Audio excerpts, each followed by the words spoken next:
All right, guys, what's going on? Welcome back to Chris's Sports Corner. All right, real quick, man. Hope everybody's having a great Wednesday. If you're a Toronto fan, I know you're definitely having a great Wednesday right now. First of all, like I always say, man, make sure you guys hit the links below.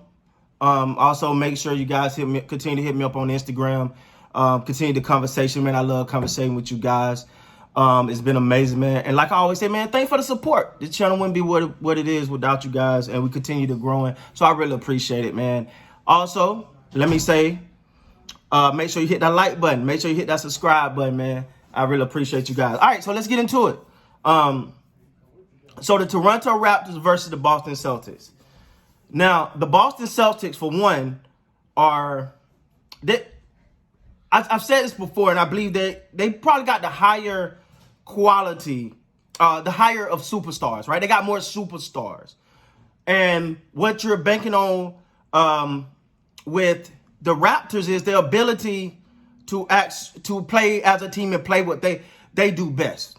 So for Boston, I don't think when you look at this game, man, what more can you add? It's just sometimes you get two great teams going up against each other. It's just what it is, and these two teams play very similar. This is not a superstar dominant. Either one of these teams are not superstar dominant, meaning neither one of these teams are like reliant on this one guy go win us the game. They're like, no, we play great team ball. Now, when you look at the Celtics, you see Jaylen Brown, you see Jason Tatum, you see Kemba Walker, who is constantly emerging this year because, you know, he had the injury and he's bouncing back well.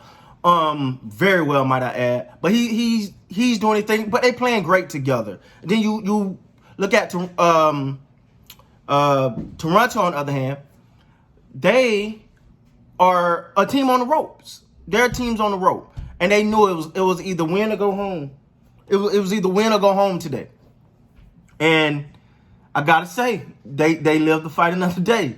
Congratulations, man, to the Toronto Raptors. When you look at it, took everything they had. This game went into double overtime.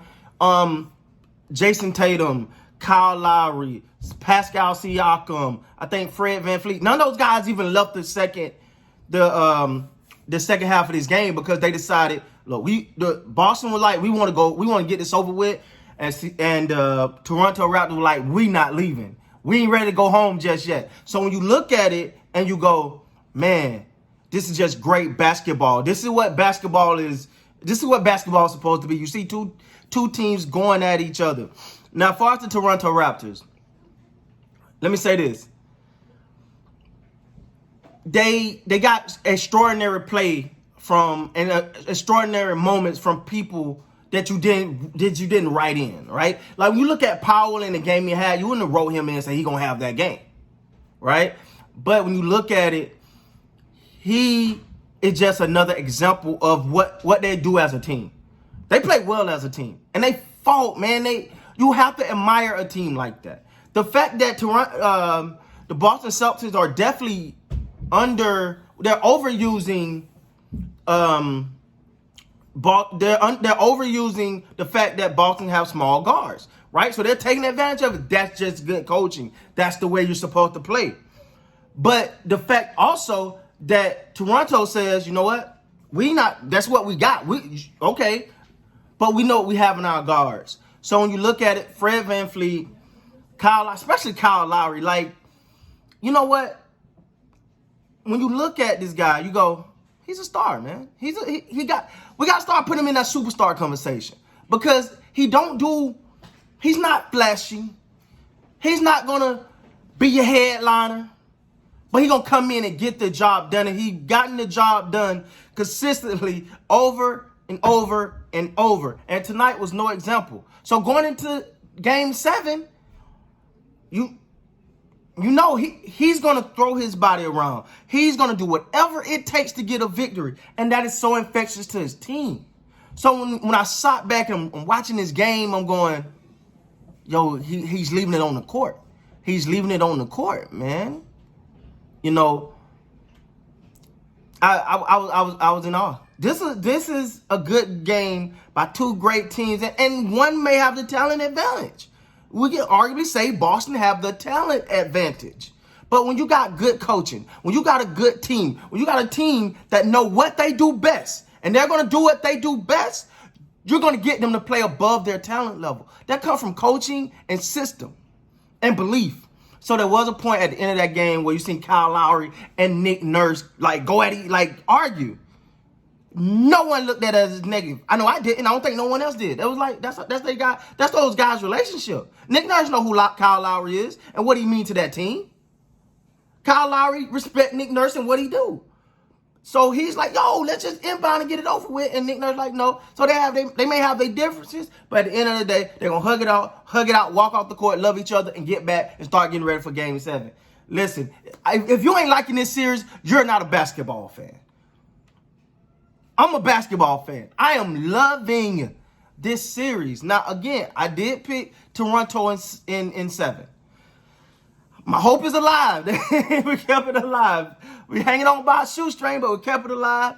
I just think that experience is not to be undermatched. Like, it's not to be the experience that they gathered last year from winning that chip and the belief that they shown, the ability to come back. I think it resonated so much. Yeah, I know Kawhi Leonard is not there.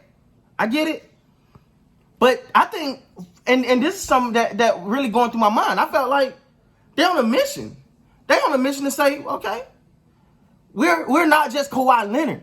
We had something to do with that too. And I think that's one of their biggest motivators.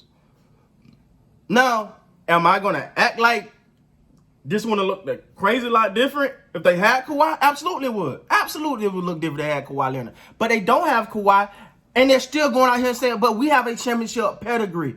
We know what we bring to the table. We know our system. We know our philosophy. It wasn't just Kawhi, and we're here to show you that. And I think that's an added motivation for them. Because let me tell you something. Once you taste success, once you taste victory, you ain't willing to just give that up. Especially when you got opportunity to prove it again on a much higher level. If the Toronto Raptors were to win the chip this year, it's on a higher level. It's on a higher level because there is no Kawhi. Again, I'm not taking nothing from Kawhi. We know Kawhi is a great, right? What Kawhi has done and his ability, especially in the playoffs, is probably unmatched consistently like that. So I'm not taking nothing away from him. But what I am saying is Toronto is out to prove that, listen, we're not just Kawhi Leonard. We play a full basketball game, and we're going to give you our all. Now, they played so much tonight. The Game 7 is going to be really important to see who is going to have the fatigue, who's going to be tired. You're going to be like, did that double overtime take too much out of them? We'll see, but I can guarantee you one thing.